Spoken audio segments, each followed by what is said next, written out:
يبقى يعمل كده أبدا. هو اللي وصله انه يعمل كده، ان كان عمل كده في عياله يبقى هو اللي وصله انه يعمل في عياله كده.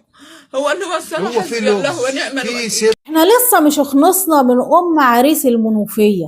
تطلع لنا ام مين؟ تطلع لنا ام محمود قاتل اطفال قرية الراهب. بتقول ايه؟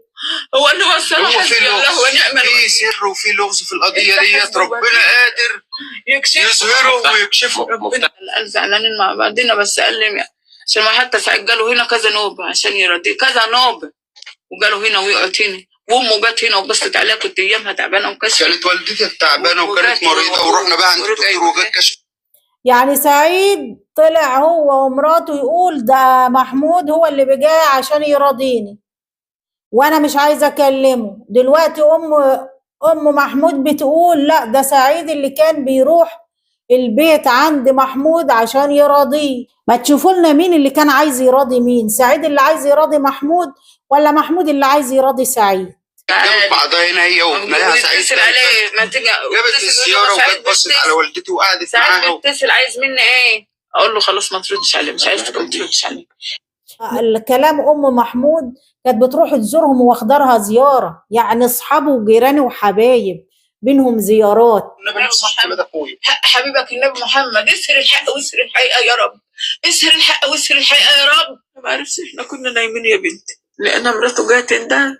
لا امه بتقول اظهر الحق والحقيقه. طب ما الحقيقه ظهرت يا حاجه، ده ابنك معترف، الكاميرات جايباه، هنكدب الكاميرات مثلا وابنك اعترف ومثل الجريمه.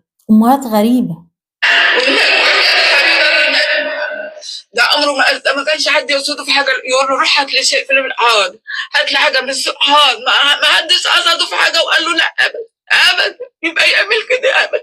هو اللي وصله انه يعمل كده، ان كان عمل كده في عياله يبقى هو اللي وصله انه يعمل في عياله كده. هو اللي وصله. حسبي الله ونعم الوكيل. في سر وفي لغز في القضيه ديت. يعني هو وصله يعمل كده. طب هما بينه وبين ابو الولاد مشكله. الولاد مالهم؟ وربنا مش قال لا تزر وازرة وزر أخرى؟ الأطفال مالهم؟ بنت عمهم مالها؟ بين ابنها محمود الخضر وسعيد سواق التوك توك أبو الولاد مشكلة. مكة بنت عمهم إيه ذنبها؟ هي إيه حكاية الأمهات دي؟ يعني بدل ما تقول ابني غلطان ربنا يصبر أهلهم، وز الشيطان، يعني تحاول تتكلم كده وهي حاسة بالناس. لا، بتقول لك لو كان عمل كده يبقى هو اللي خلاه يعمل كده. ازاي يعني؟ عمل فيه ايه؟ طب ما هو اتقبض عليه ومش في حاجة واضحة لحد دلوقتي، والناس كلها مستغربة من العلاقة الغريبة دي، ومستغربة من سعيد نفسه أبو الولاد اللي طلع يقول عليه حرامي، وفي نفس الوقت بخلي أولاده يقبلوا منه هدايا. وسعيد كمان فاتح لمحمود بيته، محمود بيروح يزوره في بيته، وكان عين عنده موتوسيكل. علاقة غريبة والله. الأب والأم مصرين بيقولوا لك ده سعيد الخضري اللي قتل ولادهم ده حرامي ومجرم وبيسرق وباكل من الحرام. طب انتوا بتخلوا ولادكم تاخد منه هدايا ليه؟ ياخدوا منه حاجة حلوة ليه؟ ما هو الواحد بينبه على العيل، انت ما تاخدش من فلان، العيل ما باخدش. لكن انتوا كنتوا بتقبلوا الهدايا دي على أساس ايه؟ انتوا بتخلوا عيالكم تسلم عليه وتروح له البيت ليه؟ الناس كلها بتنبه على عيالها، ما فلان ما تسلمش عليه، ده ما تخليش يلمسك، ده ما تاخدش منه حاجة حلوة. دول كانوا انت بتقولوا عليه حرامي، كنتوا بتقبلوا الحاجة الحلوة اللي جايبها من الفلوس الحرام على عيالكم ليه؟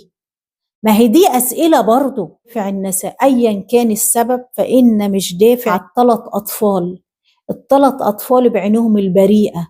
المفروض الشخصيات اللي زي سعيد دي يتم دراسة تربيتها، يعني الناس دي تربت ازاي، أهاليهم ربوهم ازاي، اللي يوصل بالإجرام لثلاث أطفال أبرياء.